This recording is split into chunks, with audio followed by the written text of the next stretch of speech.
So.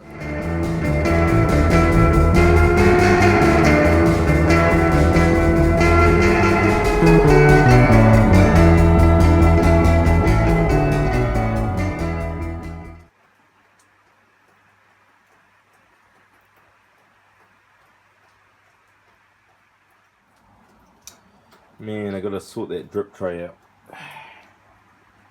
Anyway, jobs are good and happy Homebrew Wednesday. Yeah, just had dinner and was a busy day at school. Well, busy for me, not busy for work. So yeah, I got my triclover flange silver soldered to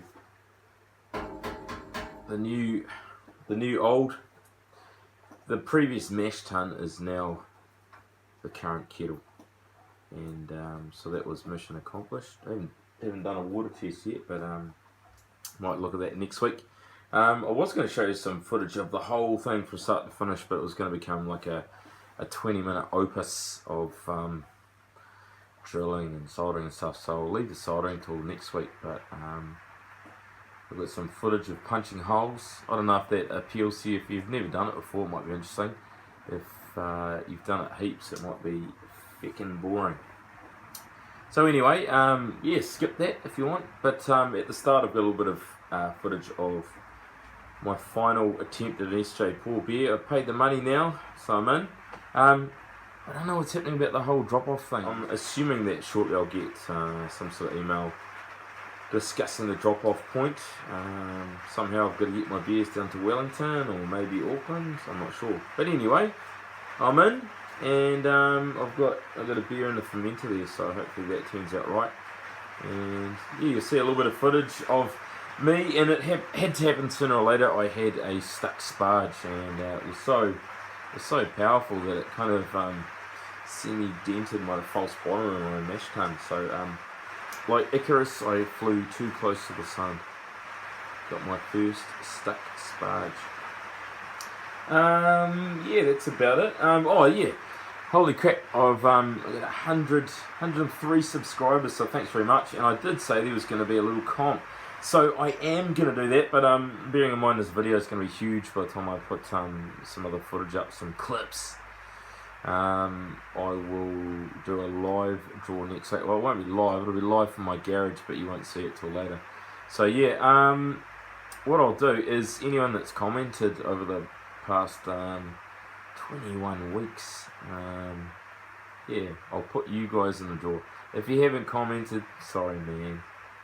It's not I don't love you, it's just the fact that yeah, I thought people that made an effort get the rewards. So not sure, it's still, I narrowed it down to either a t-shirt or a mug, either a Kaukapakapa Brewing t-shirt or perhaps a Floor Sweepers Union mug. But anyway, that's all I got today, today, time for beer just about. But yeah, thanks a lot, and here's some footage, and next week I'll show you some silver soldering.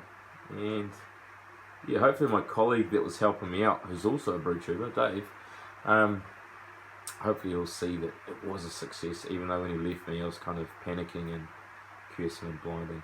So, slancha, cheers, and see you next week.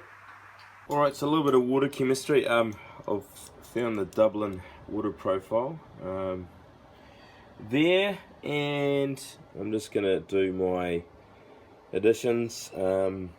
I've already put half of whatever these are into the HLT, and the rest of these are going to go into my extra water. So half in the HLT, half in the extra water, and then I will refill up with my HLT, which is a little bit low. So that way I've got all my goodies in it. So first one up we will do is the gypsum.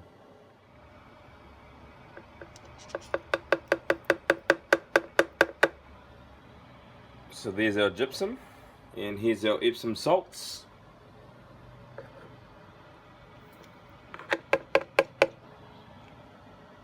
Definitely need a shake, obviously. And our baking soda.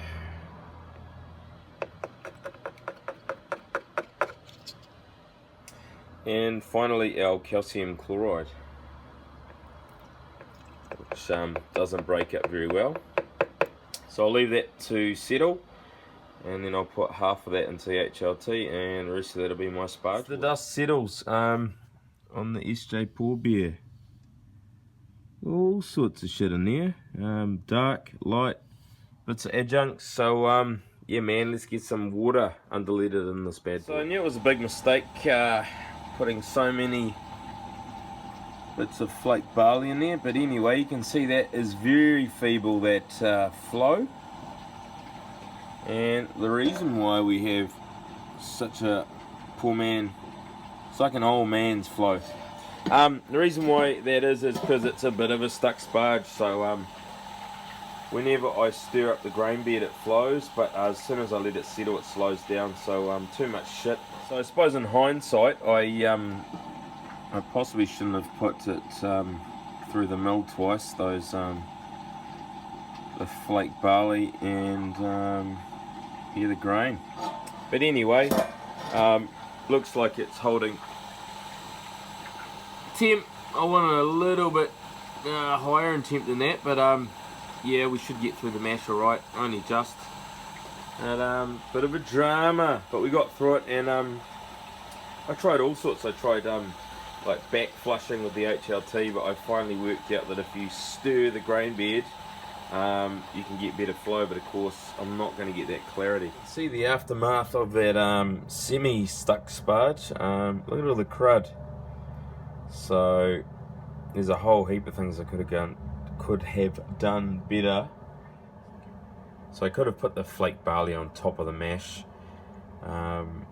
I reckon that would have stopped it. It wasn't a ridiculous amount of flake barley. It should have been able to handle it, but yeah.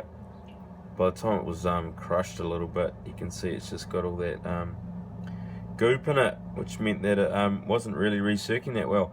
So at least wasn't a cold day, and I managed to hold my temperature at about 66, 67 degrees. Not quite as high as I wanted, but hey, I got there in the end. And I'm 8 gallons there. I'll probably boil off a lot more, I think. But yeah, pretty much on my numbers. So the SJ Pour brew is done, and hey Nina, yeah, it's done, and I've just jury rigged up with the aid of a clip the whirlpool arm. So that seems to be doing the business, floating around nicely. So when I do the vessel swap over, I'll install that. What's Daddy doing?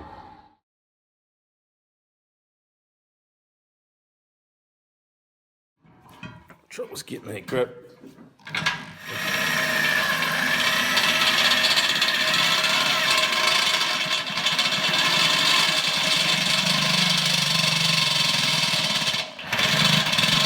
Go nice and slow and use some cutting fluid.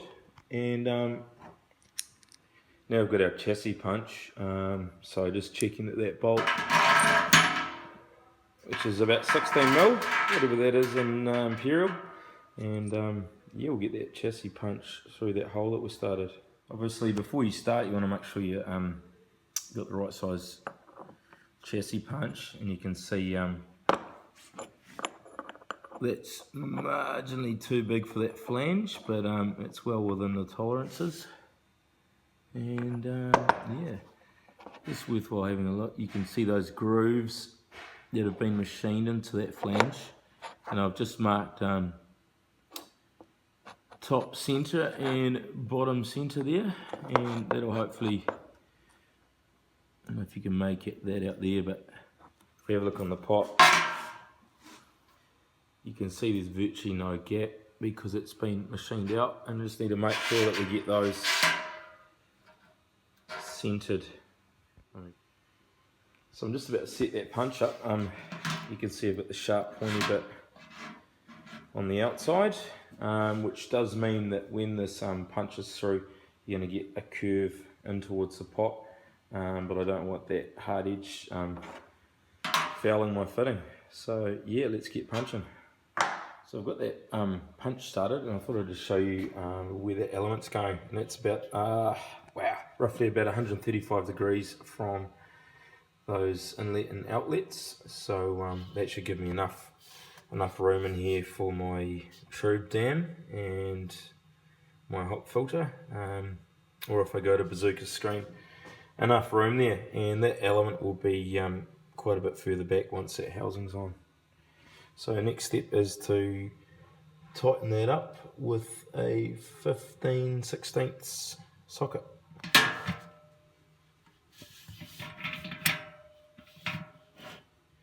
I thought I'd just show you what it looks like part way through there, so you can see it just literally tears that like a nice little crescent shape, and she's pretty clean, very little distortion if any, and it would have been a lot better if it was a brand new chassis punch. So that punches through. Yeah, bit blunt this, as I say, I used it for a few of the kids' projects, so it's had a hard life. It's probably done about, literally about 40 holes, so she's through, and I'll just uncrank that. Here's our disc that's been cut. You're welcome to have a free sample if you want, but there is our punch, and you can see why it's having issues. Well, I didn't have any issues, it was just a bit blunt. That's had a real hiding from all the kiddies over this year, but yeah, that's come out nicely, and you can see very little distortion, slight cupping of this area here, but that should be sweet. And now you can see that very little gap there, and we can start setting up our silver soldered fitting. And it's always handy when holes in the fish smoker project are the same as the triclover.